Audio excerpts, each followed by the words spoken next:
여러분, 생각이 파워입니다. 소프트 파워에 있어서 중요한 한 가지 요소, 그것은 생각입니다. 세상의 변화는 생각의 변화에서부터 시작됩니다. 자녀들이 바뀌기를 원하고 직장에서 내가 새로운 능력을 가지기를 원할 때 여러분들은 무엇부터 행하십니까? 변화를 원한다면 생각부터 바뀌셔야 합니다. 생각이 바뀔 때 행동이 변화되고 새로운 역사가 시작됩니다. 진정한 강자는 행동하는 자 이전에 먼저 생각하는 자입니다.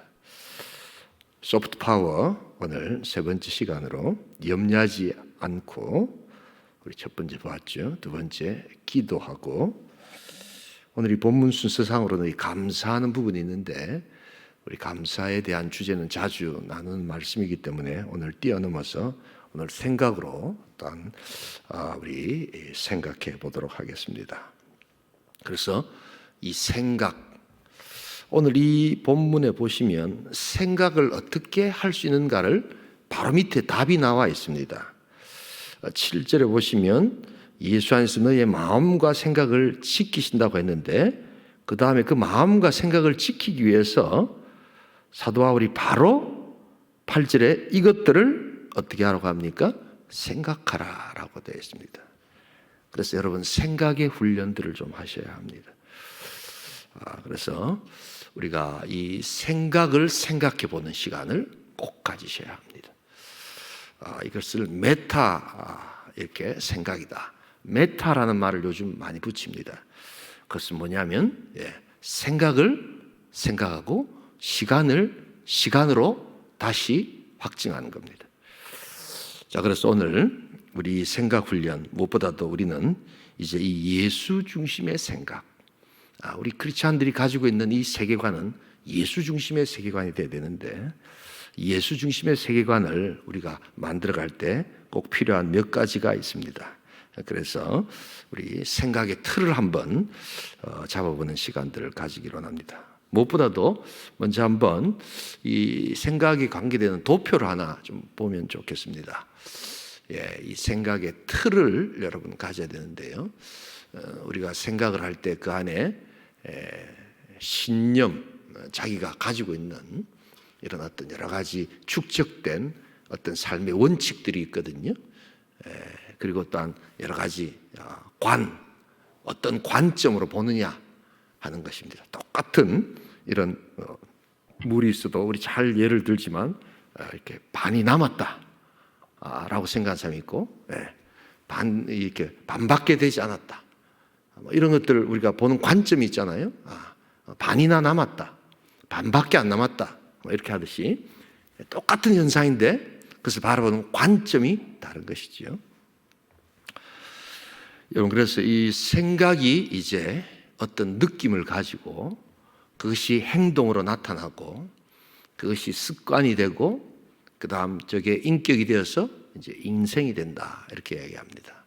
우리 좀 작지만 잠언 4장 23절 밑에 한번 같이 읽어볼까요? 모든 지킬 만한 것 중에 더욱 내 마음을 지키라. 생명의 근원이 이에서 남이니라. 이 히브리어의 이 생각은 좀 더 포괄적으로 마음이라는 표현으로 씁니다. 그래서 이 마음은 히브리어에서는 그 생각의 중심, 영혼의 어떤 좌소, 이렇게 표현을 합니다만, 아무튼 마음과 생각이 비슷한 어떤 그러한 어떤 개념이다라는 것을 가지고 생각을 한번 생각해 보자. 첫 번째로 오늘 우리가 생각해야 될 것은 진리 되시는 예수님을 생각하라는 것입니다. 8절 제가 한번 읽겠습니다. 끝으로 형제들아 무엇이든지 참되며, 여기서 끝으로라는 말은 여기서 이렇게 끝이 난다는 뜻이 아니라 원래 원문은 다음으로 이런 뜻입니다. 그래서 그렇게 하면 더 7절 8절이 잘 연결되죠. 너희 마음과 생각을 지키시리라. 그러면 그 다음으로 어떻게 마음과 생각을 지키는가 하는 그 생각이 있는데, 그 생각의 첫 번째가 무엇이든지 참된 것을 생각하라. 여러분, 오늘 이 생각 훈련을 이렇게 이야기하면서 이 8절을 쭉 읽다 보면, 야, 정말 이렇게 생각하는 사람이 있을까라는 질문이 들게 됩니다. 무엇이든지 참되고 경건하고 옳고 정결하고 사랑받을 만하고, 이런 생각을 완벽하게 하는 사람이 있을까? 어떻게 생각하세요? 없습니다, 여러분. 우리 하나님께서 우리에게 주신 율법을 완벽하게 지킬 수 있는 사람이 있을까요? 없습니다. 여러분, 완벽한 생각을 할 수 없기에, 완벽하게 율법을 지킬 수 없기에, 여러분, 거기서 우리는 절망하는 것이 아니라 한 가지 깨닫게 되는 소망이 있습니다. 그때 어디로 가느냐? 예수 그리스도께로 가는 생각을 하셔야 합니다. 예수 그리스도는 완벽하시거든요. 그래서 우리는 할 수 없지만 예수 그리스도께로 가서 그 예수라는 이름의 안경을 끼고, 예수라는 이름의 세계관을 가지고, 예수라는 능력을 가지고 보기 시작할 때 실제로 이제 겨우 우리가 참되고 경건하고 사랑스러울 만한 생각을 하기 시작하더라는 것입니다. 그래서 오늘 이것을 윤리적으로 보시면 안 됩니다. 이것을 어떤 도덕적 능력으로 보시면 안 됩니다. 저 사람 참 생각이 밝아, 참 생각이 좋아. 여러분, 과연 그럴까요? 그렇지 않습니다. 그것은 여러분들이 보는 일시적 한 측면의 생각이지, 우리 인간은 타락한 본성을 가지고 항상 우리의 생각이 어둡고 또한 부정적이고 악하고 또한 폭력적인 것들을 생각할 수밖에 없는 존재라는 것을 인정하셔야 합니다. 여러분, 그렇기 때문에 우리가 절망하는 것이 아니라 바로 예수께로 가서 예수가 우리를 통하여 일하신 것을 보는 것입니다. 그래서 예수를 깊이 생각할 때 비로소 우리의 생각의 훈련들이 시작되는 것입니다. 오늘 이 참되며라고 했는데 참되신 예수를 보시면 됩니다. 여러분, 이 8절을 그래서 이 8절을 해석하시고 이 8절을 보실 때 참되신 예수, 무엇이든지 경건하신 예수, 요 예수를 생각하면 우리는 이 생각을 할 수 있게 되는 것입니다. 오늘 참되다라는 말이 그리스 말로 진리다 이런 뜻입니다, 여러분. 그래서 예수가 진리 되신다. 진리이신 예수를 생각하는 겁니다. 진리가 인격이 되어서 오신 것을 성육신이라고 하지요. 우리 요한복음 1장 14절 요사이 새벽마다 정말 우리 부목사님들이 은혜롭게 말씀을 전해주셔서 제가 얼마나 힘이 되는지 모릅니다.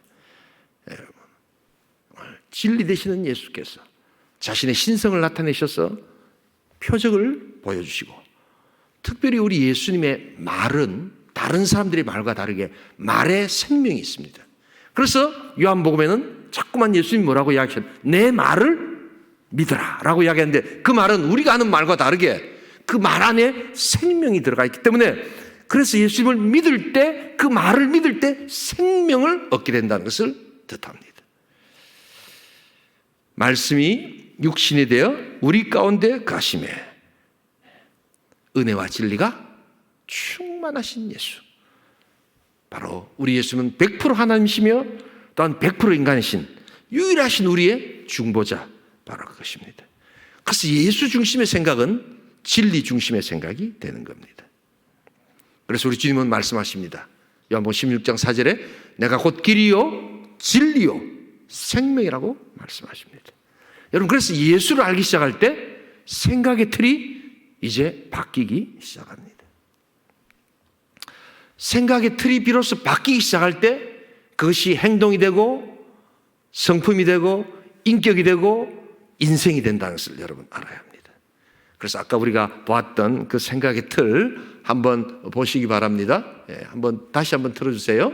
여러분, 저기서 이렇게 쭉 연결이 되는데 저기에 보이지 않는 하나가 있습니다, 여러분. 그게 뭐냐면 시간이라는 것이 깔려 있다는 것을 여러분 알아야 합니다. 한번 잠깐 생각을 한다고 우리가 바뀌는 게 아닙니다.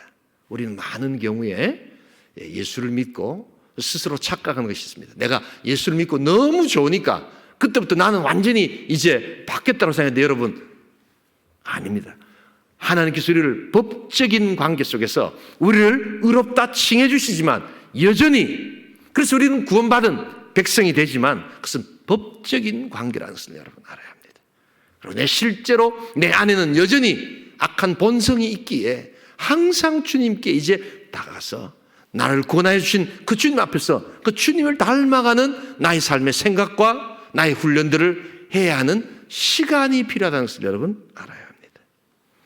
전 요사이 시간에 대해서 많은 것을 묵상하고 있습니다.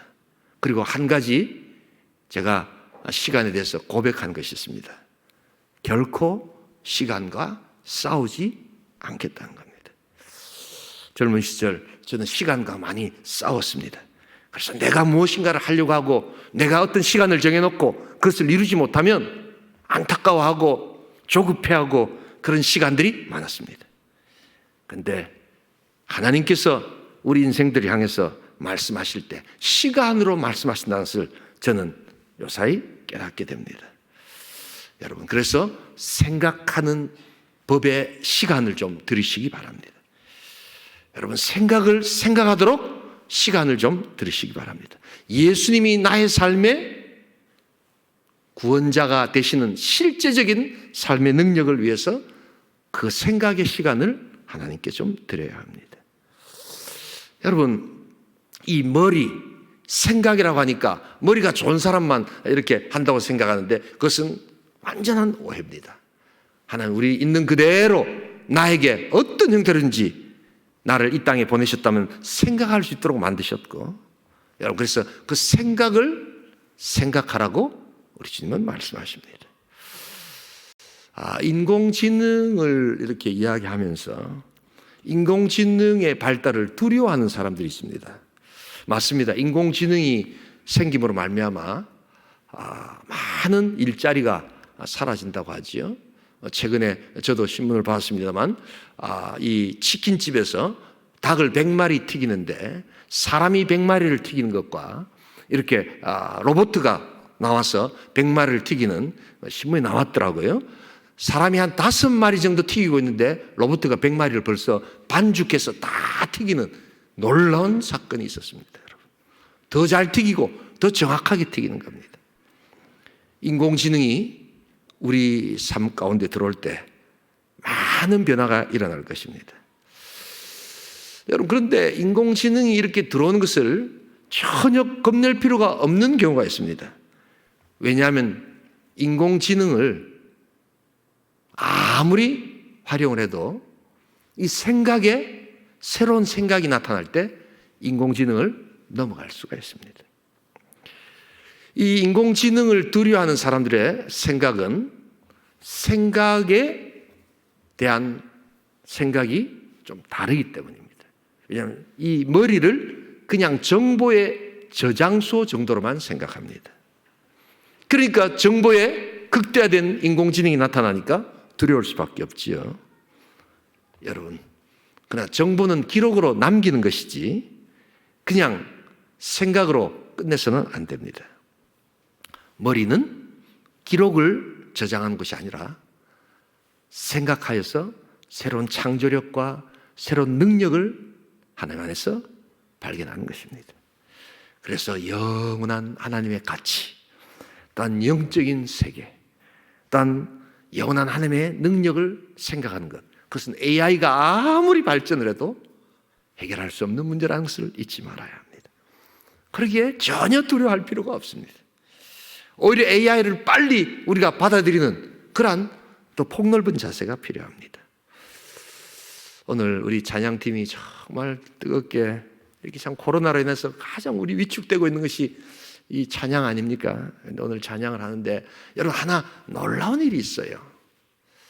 예수 안에 있는 나에게 결코 정죄함 없네 하는 이 찬양을 막 우리 젊은 우리 자매님들 형제님들이 부르는데 그 찬양이 제가 대학생 때 그러니까 81년도 82년도 때 여름 성경학교 하면요 아이들과 같이 불렀던 찬양입니다. 놀라지 않으시네요. 예. 80년도니까 40년 전 이야기입니다. 여러분, 아마 유행가가 40년 전 불렀다면 에이 뭐 이러면서 여러분들 별로 재미없어 하셨을 겁니다. 저 노래가 그냥 최근에 나온 노래가 아닙니다. 40년 전에, 전 지금도 생생히 기억합니다. 여름 성경학교 때 시골에 가서 밀양에서 제가 그 찬양을 부르면서 아이들을 인도하고 했던 기억이 납니다. 왜 이렇게 40년이라는 시간을 훌쩍 뛰어넘을 수 있을까? 그 노래가 세상 노래라면 40년의 거리를 이렇게 넘어갈 수 없겠지만 이것을 뛰어넘고 오늘 같이 우리 모두가 부를 수 있는 것, 거기는 말씀의 능력이 있기 때문입니다. 그건 노래가 아니라 찬양이기 때문입니다.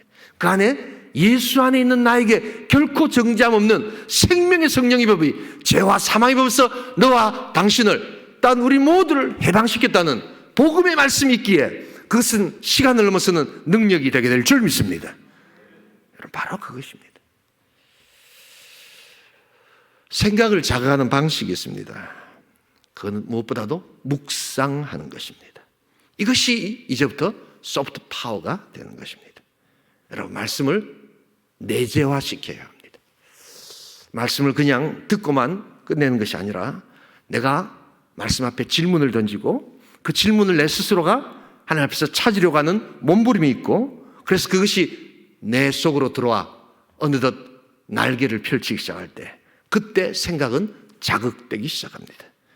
이것을 우리는 가르쳐서 묵상이다 이렇게 이야기를 합니다. 독일의 철학자 헤겔은 유명한 이야기를 한번 합니다. 미네르바의 부엉이는 황혼이 질 무렵에야 비로소 날개를 편다. 미네르바라는 것은 이 그리스 아테네의 여신, 이 아테나라는 이런 여신, 지혜의 여신의 로마식 표현입니다. 바로 이 미네르바의 부엉이는 그래서 황혼이 질 무렵에 비로소 날개를 핀다는 겁니다. 모든 것이 다 끝나가는 시간. 그래서 현상이 나타나면서 현상이 이제 저울어지는 시간. 그래서 그 사물의 끝에서 뭔가를 보는 지혜, 바로 그것이 바로 미네르바의 부엉이다라고 이야기합니다. 이 지혜의 여신은 밤에도 뭔가를 볼 수 있었거든요. 그런데 기억하십시오. 진리는 어둠을 밝히는 능력이 될 줄 믿습니다, 여러분.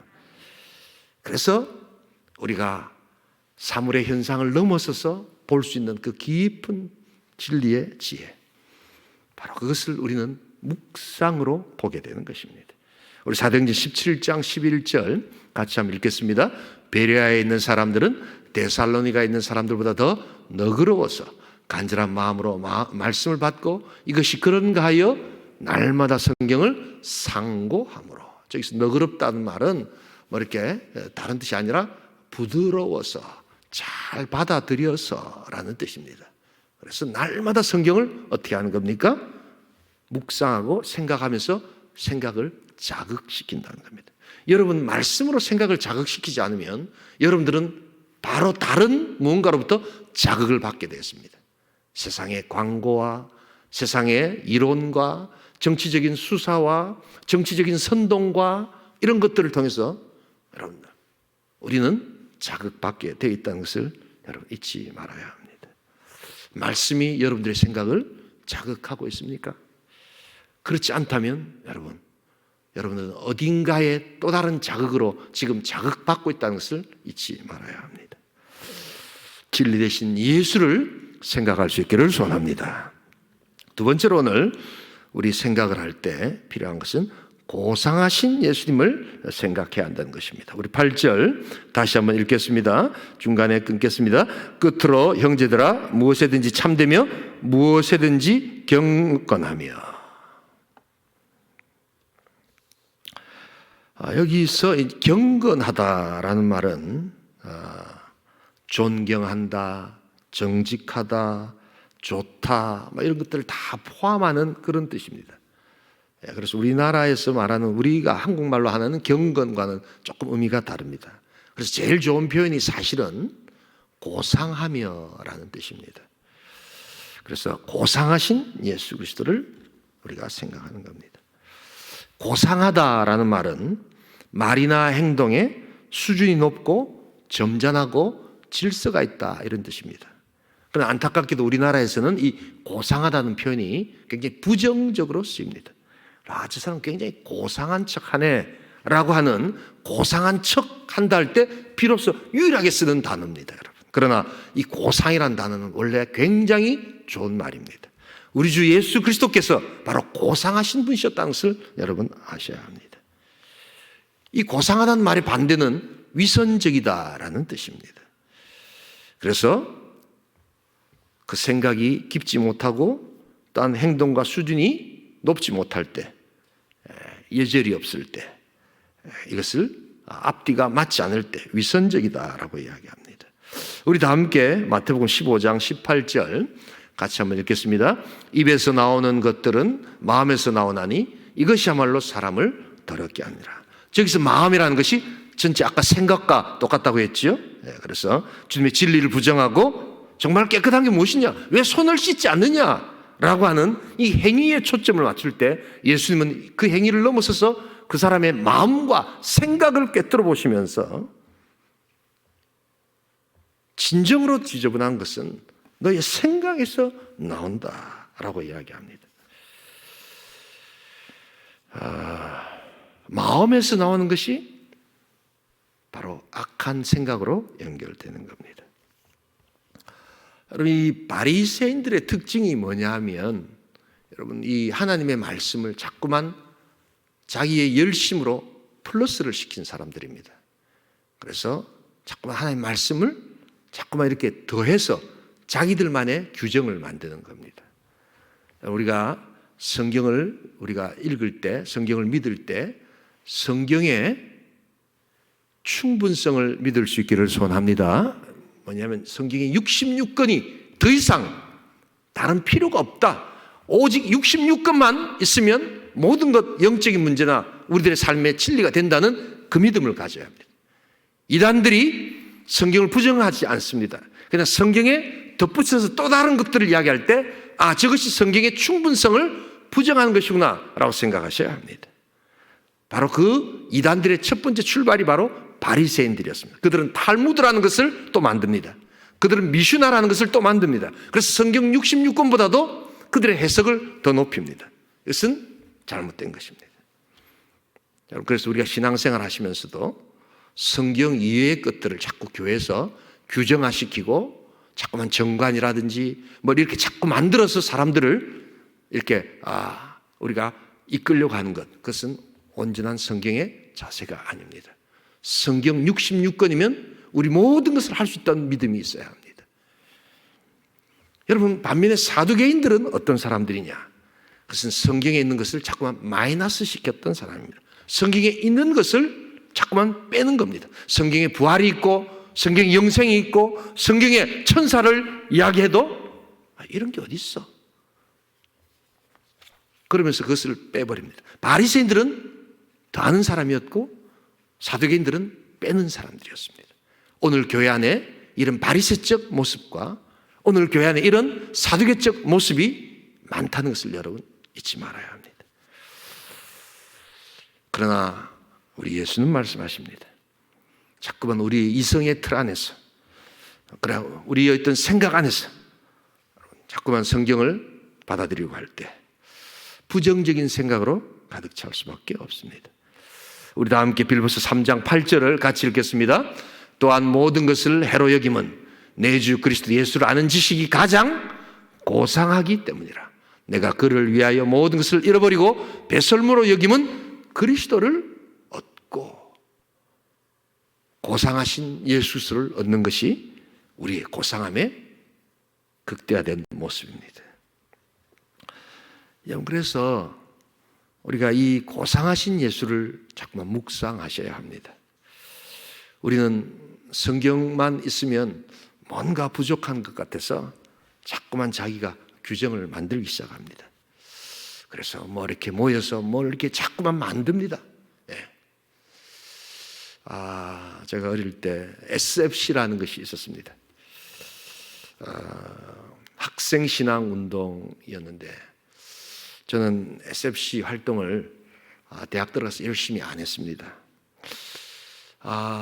만나면 주로 하는 일이 무슨 정관 만들고 자꾸만 뭐 이렇게 규정을 만드는 것이었습니다. 그래서 뭐 남전도의 회원의 자격, 뭐 이런 것들, 뭐 우리 청년들의 자격, 뭐 이런 것들을 아주 그게 도움이 안 되는 건 아니었습니다. 근데 그걸 가지고 이 선배들하고 대화를 하고 다투고 싸우고 하는 모습이 저는 신앙은 이런 것이 아닌 것 같다. 뭔가 말은 잘 못했지만 좀 더 우리가 더 관심을 가지고 싸우고 다투어야 될 것이 다른 거 있지 않을까라는 생각을 하면서 저는 SFC를 나가지 않았던 기억이 납니다. 근데 교회 안에 그럴 수가 있습니다. 교회 안에 성경 말씀을 고상하신 예수를 우리의 삶에 깊이 묵상하기보다는 그것을 더 잘하기 위해서 또 다른 무엇을 만들고 그것에 시간을 보내고 그것에 많은 우리가 에너지를 낭비한다면 바로 그것이 바리새적 모습이라는 것을 잊지 말아야 합니다. 고상하신 예수, 바로 그분의 삶과 성품과 인격을 묵상하면서 그리스도를 닮아가는 복된 성도 될 수 있기를 주님의 이름으로 축복합니다. 세 번째 오늘 생각의 틀은 무엇이든지 오르며, 오늘 여기까지 하겠습니다. 자, 그래서 오늘 생각의 틀 세 번째는 기준이신 예수를 생각하라. 무엇이든지 오르신 예수 그리스도라는 것입니다. 여러분, 일단 성경을 읽으실 때 하나 분명한 전제를 갖고 계셔야 합니다. 성경은 무조건 전적으로 옳은 것인 줄 믿습니다, 여러분. 이 자세가 필요합니다. 그래서 성경을 읽어 나가다가 내 생각하고 성경의 생각이 다를 때 여러분 어떻게 해야 합니까? 내 생각을 바꾸려고 해야 합니다. 그러나 우리는 그렇지 않습니다. 성경을 읽다가 내 생각과 다르면 성경을 내 생각에 바꿔서 내 생각이 옳은 것을 찾아내려고 자료를 찾기 시작합니다. 여러분, 이것이 체계화되고 심화된 것이 바로 자유주의의 신학이다라고 이야기합니다. 오늘 교회 안에 SFC나 많은 우리 청년들이 바로 이런 생각의 틀들을 갖고 있었기 때문에 신학과 신앙이 자유주의화되면서 우리 신앙의 노선을 벗어나고 있다는 것을 여러분 아셔야 합니다. 생각을 훈련해야 합니다. 그 생각의 중요한 전제는 성경은 1.1획도 틀림이 없는 하나님의 말씀이라는 것을 인정해야 한다는 것입니다. 이러면 당장 여러분들은 공격을 받습니다. 근본주의자다, 보수주의자다, 꼴통이다 라는 이야기를 합니다. 여러분, 그럼에도 불구하고 우리의 신앙의 전제, 그것은 성경 66것은 전적으로 옳은 진리의 말씀이라는 것을 여러분 고백해야 될 줄 믿습니다. 참으로 중요한 문제입니다. 생각이 다를 때 아무리 이야기를 해도 그분의 신앙은 자라지 않습니다. 오늘 사도 바울은 이야기합니다. 무엇이든지 참되며 무엇이든지 경건하며 무엇이든지 오르신 예수를 생각하라. 그래서 이 관계를 규정하시는 하나님의 기준을 잘 봐야 합니다. 저는 신앙은 하나님께서 세우시는 기준이다, 그것에 따르는 순종이다, 이렇게 믿습니다. 새벽 기도 때도 한두 번씩 이야기를 합니다만, 제가 체육 시간 때 이렇게 지나놓고 나니까 아주 좋았던 아주 하나였던 예가 되었던 것이, 체육 시간에 제일 먼저 하는 게 뭡니까? 요새는 뭐 체육 시간이 없어졌다는 말도 있던데 저희 때는 체육을 열심히 했습니다. 그런데 체육 시간에 보면 체육 선생님 제일 먼저 딱 수업 시작하면 누군가 기준을 잡습니다. 뭐 반장 기준하라, 뭐 누구 기준하라, 그래서 기준하면 거기로 뭐 사열 종대로 헤쳐모여, 뭐 이렇게 이야기를 합니다. 그럼 이렇게 쭉 그 사람을 중심으로 모이게 되죠. 그 기준이지요. 여러분, 내 삶이 좀 정리되기를 원한다, 내 삶이 왜 이렇게 혼돈스러울까? 여러분, 그때 기준을 외치십시오. 예수 그리스도 말씀으로 돌아가야 될 줄 믿습니다. 예수가 우리 기준입니다, 여러분. 기준이 있을 때 내 인생 복잡하고 또한 실패한 것 같고 질서가 없는 것 같지만, 바로 예수 그리스도를 통하여 그분과 함께 생각하기 시작할 때 내 삶에 질서가 생긴다는 것을 잊지 말아야 합니다. 오늘 우리 시대의 가장 큰 문제는 뭡니까? 이 기준을 해체시키고 있다는 겁니다. 절대 기준을 무너뜨리려고 하는 것이 바로 도덕적 상대주의라는 그러한 문화적 용어입니다. 바로 아담과 하와의 선악과의 문제는 바로 이 절대 기준을 지킬 거냐 그렇지 않느냐의 문제였습니다. 모든 나무의 실과들 다 먹을 수 있도록 하나님은 자유함을 주신 줄 믿습니다, 여러분. 동산 모든 나무를 다 먹을 수 있다라고 자유를 먼저 주셨습니다. 그러나 이 생각이 잠깐만 바뀌면 모든 나무를 다 따먹을 수 있는데 딱 한 가지 동산 중앙에 있는 그 나무를 먹지 말라는 거기에 꽂히면 그 전에 하나님께 주셨던 모든 자유는 다 사라지게 됩니다. 그리고 자신의 판단 기준으로 이제 그것을 상대화시키기 시작합니다. 하나님께서 죽으리라 말씀하셨는데 죽을까 하노라. 죽을지도 모른다 라고 상대화시킵니다. 여러분, 살인이 죄라는 것을 여러분 어떻게 알 수 있습니까? 살인할 수 있지 않습니까? 근데 그 기준을 누가 잡아주셨습니까? 바로 성경에서 살인하지 말라고 하나님께서 기준을 잡아주셨기 때문에 살인하는 것은 나쁜 것입니다. 여러분, 그래서 하나님의 말씀은 기준입니다. 우리가 그것을 믿든 안 믿든 이것은 진리입니다. 만약 하나님이 계시지 않는다면 굳이 이 절대적인 말씀이 필요가 없고, 그래서 모든 것을 다 상대화시킨다면 살인은 죄가 안 될 수도 있습니다. 여러분, 그냥 사람을 죽일 수도 있습니다. 그게 잘못된 게 아닌데요. 그래서 여러분, 오늘 이 시대에 많은 사람들이 이 진리를 무시한 채로 여론과 의견으로 진리를 만들어가려고 할 때 그때부터 세상은 비극이 시작된다는 것을 알아야 합니다. 낙태와 안락사의 문제가 산모가 더 중요하다라는 산모들의 여론으로 인하여 여러분 그것이 정당화되고 있습니다.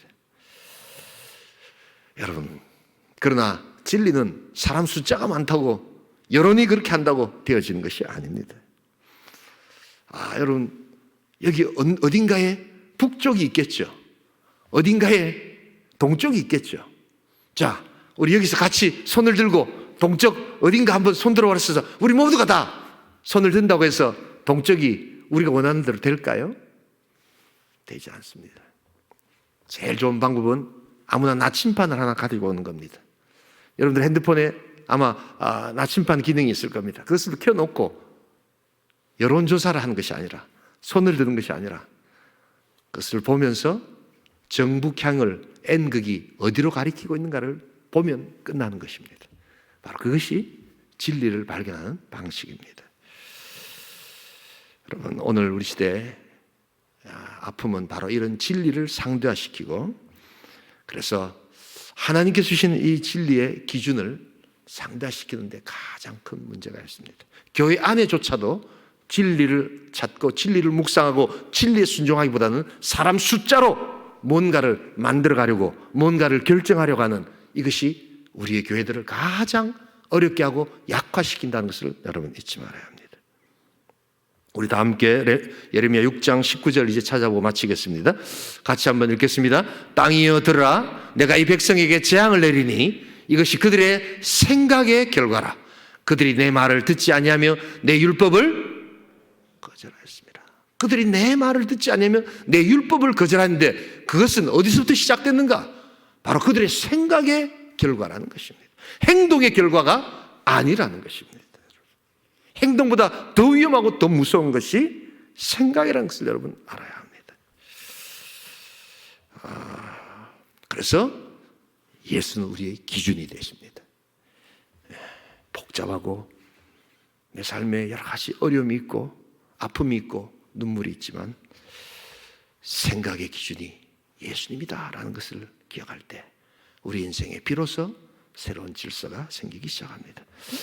오늘 우리 이 생각을 생각하는 시간들을 꼭 가질 수 있기를 소원합니다. 말씀 중심의 생각의 훈련들을 여러분 가져야 합니다. 바로 교회는 그것을 위해서 존재하는 것입니다. 그리고 우리는 그 하나님께 나아가는 것입니다. 모든 생각이 든다고 여러분 다 그 생각을 따라해서는 아니 됩니다. 항상 예수 중심의 생각, 예수 중심의 세계관을 가지고 우리가 사물을 바라보기 시작할 때 비로소 우리는 예수를 닮아갈 수 있게 된다는 것을 알아야 합니다. 오늘 이 복된 말씀, 우리에게 주시는 이 생각을 가지고 우리 소프트 파워, 진정한 힘과 능력은 우리 예수 중심의 생각에서 나온다는 것을 기억하며 이 생각으로 충만할 수 있기를 주님으로 축복합니다. 우리 성 한번 기도하기를 원합니다.